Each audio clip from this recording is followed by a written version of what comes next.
హబక్కూకు గ్రంథం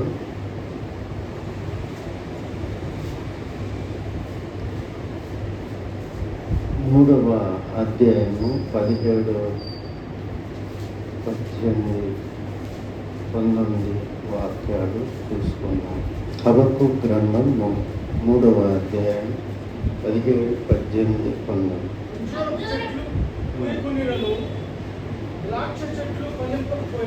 ద్రాక్ష చెట్లు ఫలింపకపోయినను, ఒలివ చెట్లు కాపులేక ఉండినను,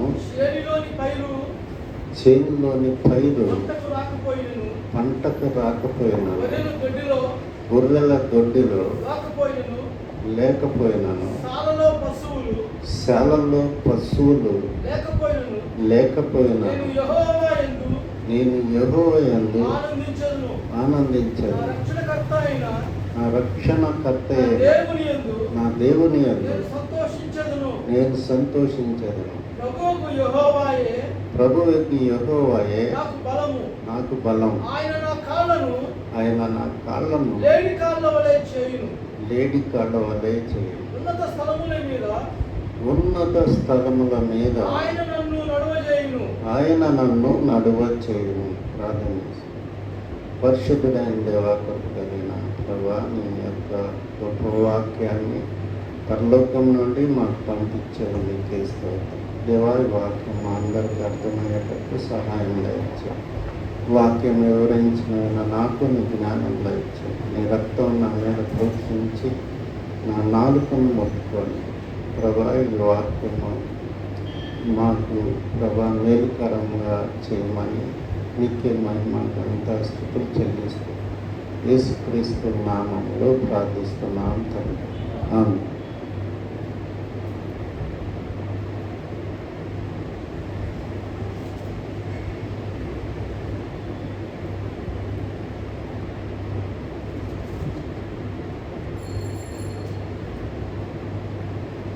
ఇవన్నీ కూడా అంజూరపు చెట్లు, ద్రాక్ష చెట్లు, ఒలివ చెట్లు, చేనులో పైరు, గొర్రెలు దొడ్డలు, శాలలో పశువులు, ఇవన్నీ కూడా మనిషికి బాహ్య సంబంధమైన, శరీర సంబంధమైన అవసరాల కోసం ఉద్దేశించినారు.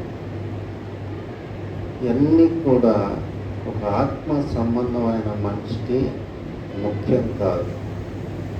ఇక్కడ హబక్కూకు గ్రంథం 2వ అధ్యాయం 4వ వాక్యంలో నీతిమంతుడు విశ్వాస మూలంగా కాబట్టి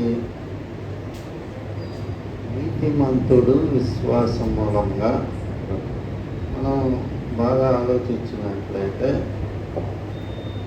మనం పడే ప్రయాసంతా కూడా వ్యర్థమని ప్రసంగి భక్తుడు అంటాడు. భూమి మీద మనం పడే ప్రయాసంతా కూడా ఒకడు గాలిని పట్టుకున్నట్టు పట్టుకునే ప్రయాసం. మానవ జీవితం అనేది ఒక మోసకరమైనది. మనం పిల్లల్ని ఎంతో జాగ్రత్తగా పెంచుకుంటాం, వాళ్ళకి ఎన్నో చేస్తాం. వృద్ధాప్యం వచ్చేసరికి మనల్ని పట్టించుకునే వాళ్ళు ఉండరు. ఎవరికి చెప్పుకోలేము, మా అబ్బాయి నా దగ్గరికి రాలేదు, నేను ఇంత బాధల్లో ఉంటే అని చెప్పుకోలేము. చెప్పుకోలేకపోగా కవర్ చేస్తూ ఉంటాం.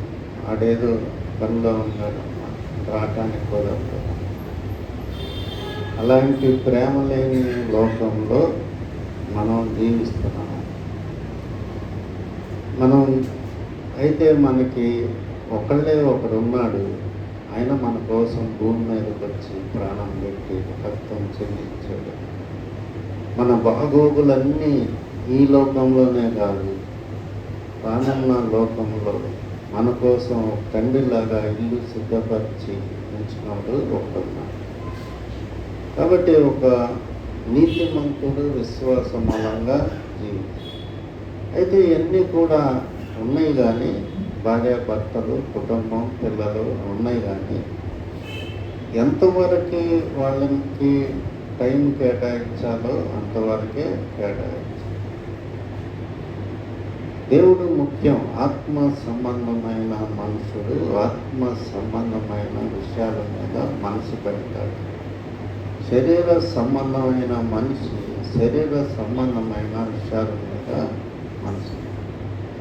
ఈ మోసకరమైన జీవితంలో ఏం జరుగుద్దంటే, ఒక వ్యక్తి పిల్లల్ని కానీ వాళ్ళకి పెళ్ళిళ్ళు చేసి వాళ్ళ పిల్లల్ని ఎత్తుకొని మళ్ళీ వాళ్ళని స్కూల్లో చేర్చి మళ్ళీ వాళ్ళ పెళ్ళిళ్ళు కూడా చేయటానికి ప్రయత్నం చేస్తాం. ఇదంతా దేవునికి ఇష్టమైంది కాదు. అందుకని ప్రభువు క్లియర్గా చెప్పాడు, ఒకడు తల్లినైనను తండ్రినైనను కుమారునైనను కుమార్తెనైనను నాకంటే ఎక్కువగా ప్రేమించువాడు నాకు పాత్రుడు. కాబట్టి ఇక్కడ ఇవ్వబడిన ఈ అంజూరపు చెట్లు, ద్రాక్ష చెట్లు, ఒలివ చెట్లు ఇవన్నీ కూడా మానవుడికి అవసరమే, కానీ అవి ముఖ్యం కాదు. అవి లేకపోయినా కానీ బ్రతక. మనం హిందువులను చూసినట్లయితే వాళ్ళు కొంతమంది ఈ నీళ్ళలో మునుగుతారు. అదేంటి పుష్కరాలు కదా, ఇంకోటి ఉంది దాని పేరు కుంభమేళ. కుంభమేళకి వీళ్ళందరూ పెద్ద క్యాన్వాస్ చేస్తారు. సాధువులందరూ ఏం చేస్తారు, ఎవరన్నా దేవుడికి సమర్పించుకునే వాళ్ళు ఉంటే మీరు వచ్చేయండి, మళ్ళీ మీరు సంసార జీవితానికి వెళ్ళకూడదు అంటే. నేను ఒకసారి చూశాను, చాలామంది వచ్చి కోడిగుళ్ళు చేయించుకొని వెళ్ళిపోయారు. అంతే, ఇల్లేదే ఉంది. ఎందుకని వెళ్ళారు? వాళ్ళకి తెలుసు ఈ జీవితం ఒక మాయ అని. అందరికీ తెలుసు, మనకు తెలుసు. ఎన్నో వందల పాటలు ప్రతి మతంలో రాస్తారు, ఇది నీటి గొడగరా జీవితం, ఇది మాయ అని అందరికీ తెలుసు. కానీ చక్ర బంధంలో చిక్కుకొని మానవుడు ఇబ్బంది పడతాం. అందుకనే మోషే భక్తుడు మన ఆయుష్కాలం 70 సంవత్సరాలు, అధిక బలం ఉన్న 80 సంవత్సరాలు, అయినా వాటి వైభవము ఆయాసమే దుఃఖమే. కాబట్టి మనకి మన అవసరాలు ఉంటాయి. అవసరాలు ముఖ్యం కాదు, కానీ రక్షణే ముఖ్యం. మానవుడు రక్షణ ముఖ్యం, రక్షకుడు ముఖ్యం. నువ్వు దేవుని సేవ చెయ్యకో, దేవుడు అనేవాడు ఒకడు ఉన్నాడు. ఒక రోజు ఉంది, మనం ఆయన ముందు నిలబడాలి. కాబట్టి ఆయన నిలబడటానికి కావాల్సిన సిద్ధపాటు మనం భూమి మీదే చేసుకోవాలి. భూమి మీద జీవించే జీవితాన్ని బట్టే దేవుడు మనకి పరలోక రాజ్యం అనేది ఇస్తాడన్నమాట. ఇక్కడ ఇన్ని చెప్పి భక్తుడు ఏమంటున్నాడు, ప్రభువు యెహోవాయే నాకు బలం అంటున్నాడు. కాబట్టి దేవుని దగ్గర నుంచి బలం లేకపోతే మనకేం జరుగుతుందంటే ప్రతి చిన్న విషయానికి తొట్టిల్లిపోతూ ఉంటాం. దేవుడు నాకున్నాడు అనేది ఏది జరిగినా కానీ దేవునికి తెలియకుండా జరగదు. నా విషయంలో ఏది జరిగినా కానీ దేవునికి తెలియకుండా జరగదని ఎప్పుడు అనుకుంటాం? ఆయనతో రిలేషన్షిప్ మెయింటైన్ చేసినప్పుడు మనం అనుకుంటాం అన్నమాట, నేను రోజు ప్రార్థన చేస్తున్నాను కదా, రోజు బైబిల్ చదువుతున్నాను కదా, రోజు దేవుడికి చెప్పుకుంటున్నాను కదా, నాకెంత కీడు వచ్చినా నష్టం వచ్చినా ఆయనకి తెలుసు కదా, ఆయన చూసుకుంటాడు కదా నా సంగతి అనే బలం అనేది మనకు ఉంటుంది. మానసిక బలం, నైతిక బలం. నెహెమ్యా గ్రంథంలో 8వ అధ్యాయం 10వ వాక్యంలో అక్కడ వాళ్ళందరూ దేవుని మందిరానికి వచ్చి అక్కడ నెహెమ్యా ఎజ్రా ఉంటారు. వాళ్ళు ఏడుస్తూ ఉంటారు, బాగా దుఃఖించి ఏడుస్తూ ఉంటే, మీరు ఏడవలసిన అవసరం లేదు, కొవ్విన పశువుల్ని వధించండి, తినండి, శుభ్రంగా ఉండండి, చదవండి అది. మరియు అతడు వారితో ఇట్లను, పదండి, క్రొవ్విన మాంసమును భక్షించుడి, మధురమైన దాన్ని పానము చేయుడి.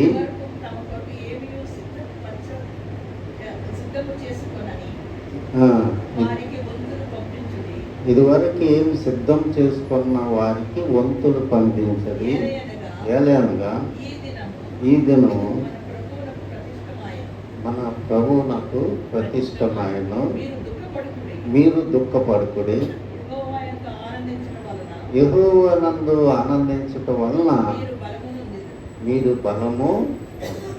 అదొక ఫ్యామిలీ ప్రేయర్ లాంటిది అనమాట. ఇశ్రాయేల్ సమాజం మొత్తానికి అందరూ చోట కూడి అక్కడ మరి వాళ్ళ పాపాలన్నీ ఒప్పుకొని ఏడుస్తున్నారు. పొద్దు ఏడవకండి, మీరు ఇంకా మధురమైన పానం చేయండి, తినండి, మంచిగా ఉండండి, సంతోషంగా ఉండండి అని మరి నెహెమ్యా వాళ్ళకి చెప్తా ఏమంటున్నాడు? యెహోవానందు ఆనందించటం వలన మనం బలము, మీరు బలము నొందేదరు. అంటే ఆయన పాటలు పాడి ఆయన స్తుతించి ఆయన ఆరాధించినప్పుడు మనం బలం పొందుకుంటాం.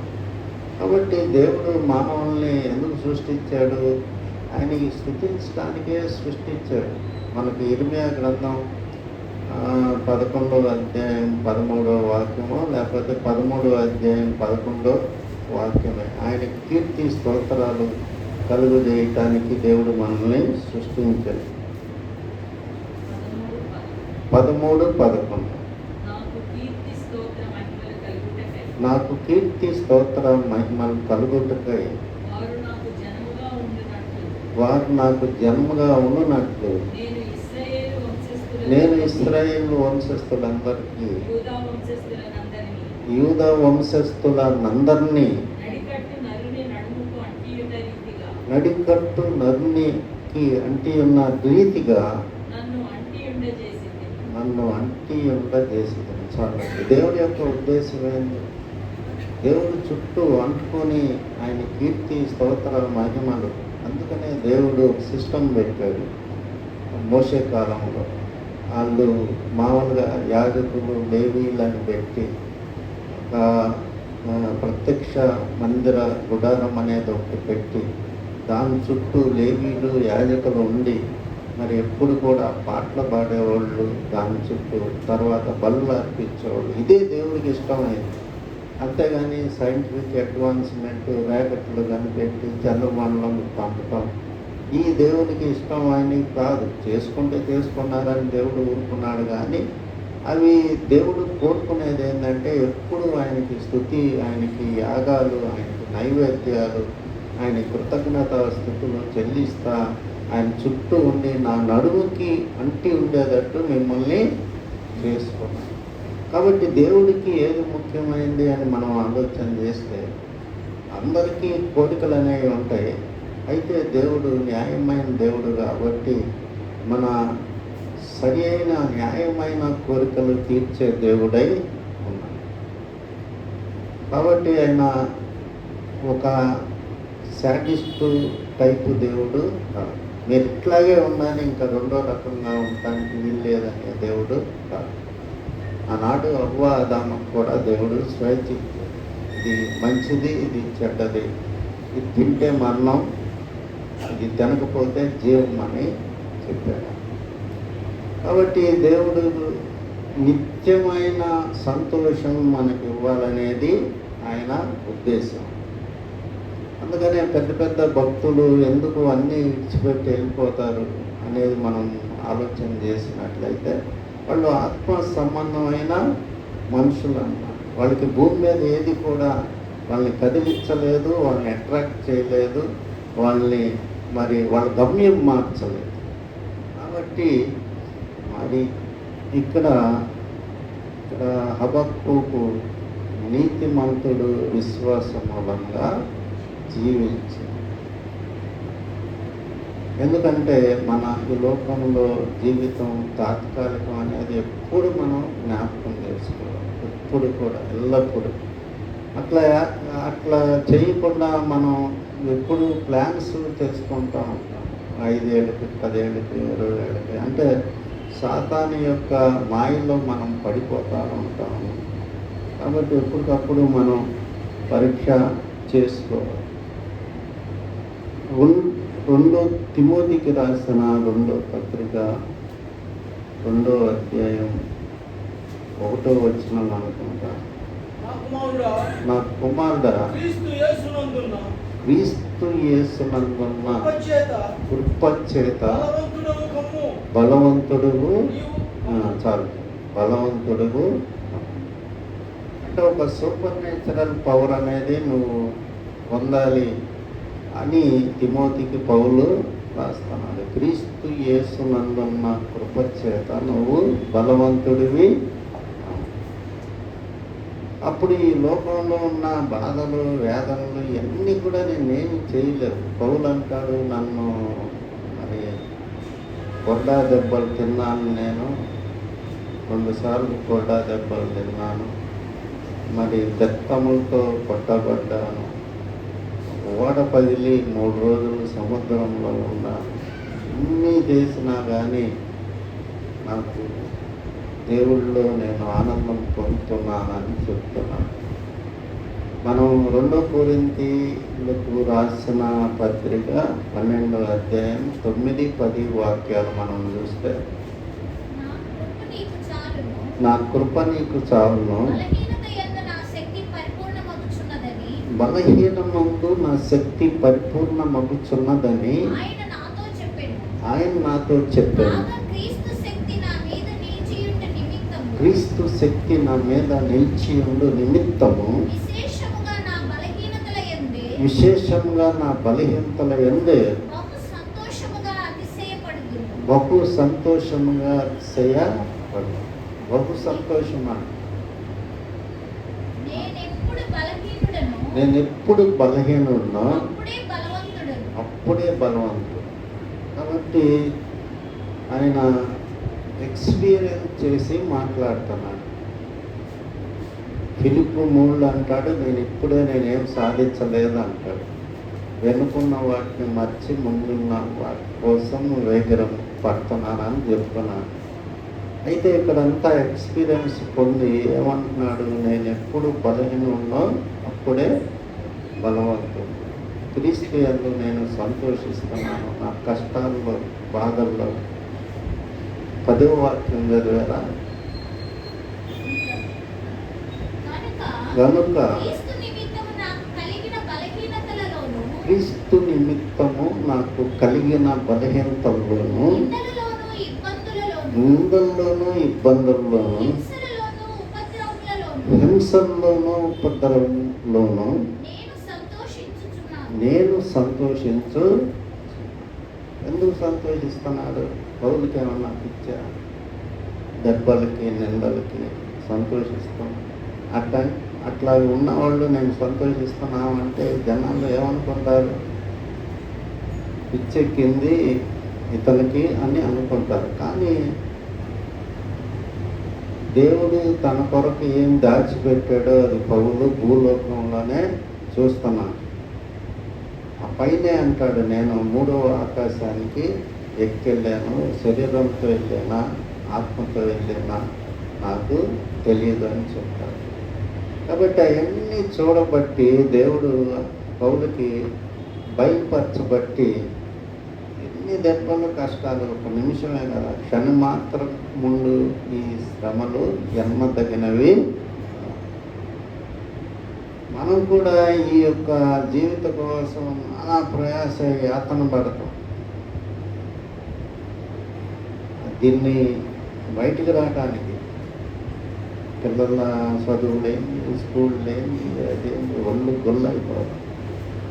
కానీ ఇవన్నీ మనం తర్వాత క్యాలిక్యులేట్ చేసుకుని ఆలోచించుకుంటే ఒకడు గాలికై పడిన ప్రయాసాన్ని మనకి అర్థమవుతుంది. తర్వాత మనం ఎఫెసీయులకు రాసిన పత్రిక 6వ అధ్యాయం 10వ వాక్యం.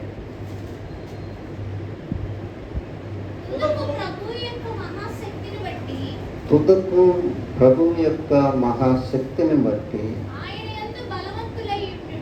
ఆయన యందు బలవంతులై. మహాశక్తి అంటే సూపర్ నేచురల్ పవర్ అన్నమాట.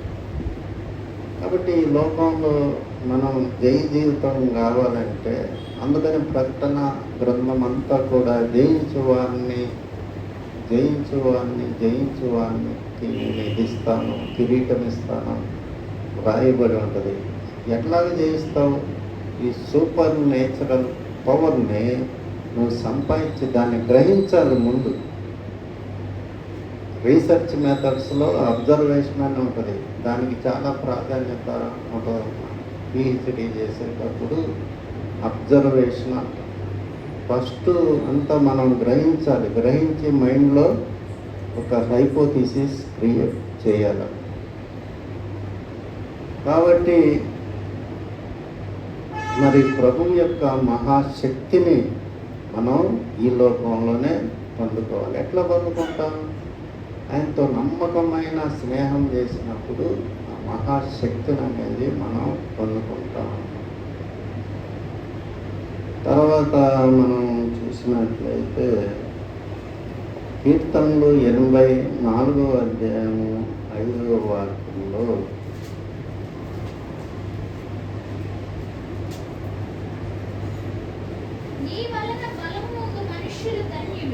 నీ వల్ల బలము నందు మనుషులు ధన్యులు.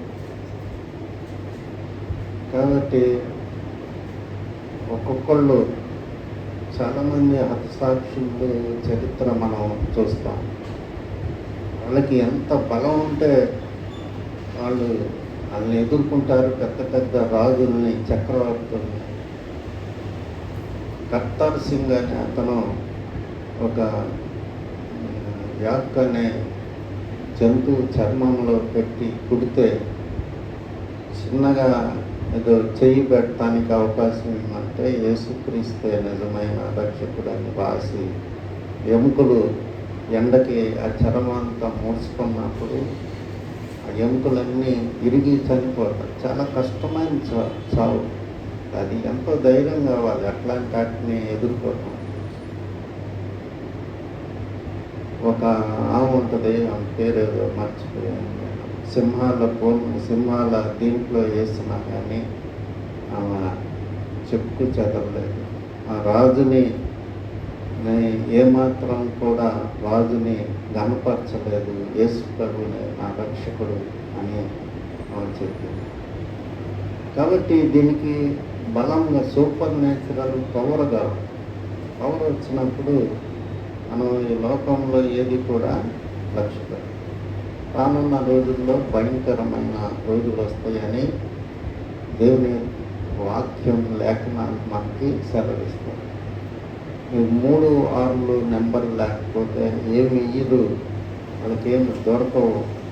మరి ఉద్యోగాలు కూడా ఉంటాయో లేవో మనకైతే తెలియదు. కాబట్టి అలాంటి మనం ఎన్నుకున్నాం. ఈ యొక్క ఇరాక్ వారు ఎప్పుడో వస్తుంది అన్నారు, వచ్చేసి. అలాగే ఇవన్నీ కూడా వస్తాయి. ఇవన్నీ వచ్చినప్పుడు మరి మనకి బలం కావాలి. నాకు బలం ధరింపజేయవాడు ఆయనే. కీర్తనలు 18వ అధ్యాయం 32వ వాక్యంలో రానున్న రోజుల్లో మనం బలవంతం కాకపోతే చాలా కష్టాలు ఎదుర్కొంటాం.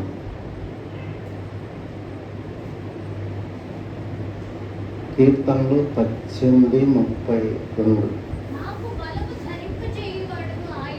నాకు బలము ధరింపచేవాడు. యెహోవా నా బలమని ఆ కీర్తనలో 18వ అధ్యాయంలో 32వ వాక్యంలో నాకు బలము ధరింపజేయవాడు ఆయన. అదేవిధంగా చదువునక్కర్లేదు. ఫిలిప్పీలకు రాసిన పత్రిక 4వ అధ్యాయం 13వ వాక్యంలో మరి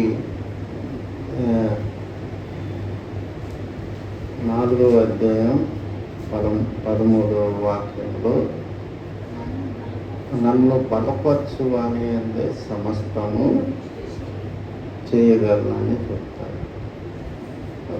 ఒక విశ్వాసికి బలం అవసరం అన్నమాట, లోకస్తుడికి అవసరం లేదు. ఎందుకంటే వాడు దేవుని యొక్క ఆజ్ఞలు కట్టడల్ని తీసి పక్కన పెడతాడు కాబట్టి వాడికి బలం అవసరం. వాడి ఇష్టానుసారంగా వాడికి బతుకుతాడు, చనిపోతాడు. వాడికి వెళ్ళాల్సిన చోటుకి చేరుతాడు. చివరగా 96వ కీర్తన 6వ వాక్యంలో బల సౌందర్యములు ఆయన సన్నిధిలో ఉన్నాయి అని ఉంటాడు.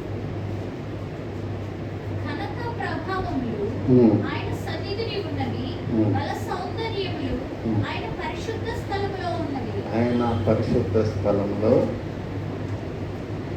కాబట్టి ఈ యొక్క ద్రాక్ష చెట్టు, మరి ఒలివ చెట్టు, శాలలో పశువులు, ఈ లోక సంబంధమైన వాటినన్నిటినీ మనం ఎదుర్కోవటానికి, వాటిని మనం నుంచి తప్పుకోవటానికి, అవి ఉన్నా లేకపోయినా మనం సంతోషంగా జీవించడానికి ఆయన బలం అనేది మనకి కావాలి. అది ఆయన దగ్గర నుంచే మనం పొందుకోవాలి. అది ఎలా పొందుకోవాలంటే ఒక నమ్మకమైన రిలేషన్షిప్లో అది మనం పొందుకుంటా ఉంటాం. పరిశుద్ధాత్మతో నింపబడటం అన్నా కానీ అదే అర్థం అన్నమాట. ఆయనతో స్నేహం చేస్తూ ఉంటే పరిశుద్ధాత్మ దేవుడు ఆటోమేటిక్గా మనలోకి వస్తూ ఉంటారు. ప్రార్థన చేసుకోండి.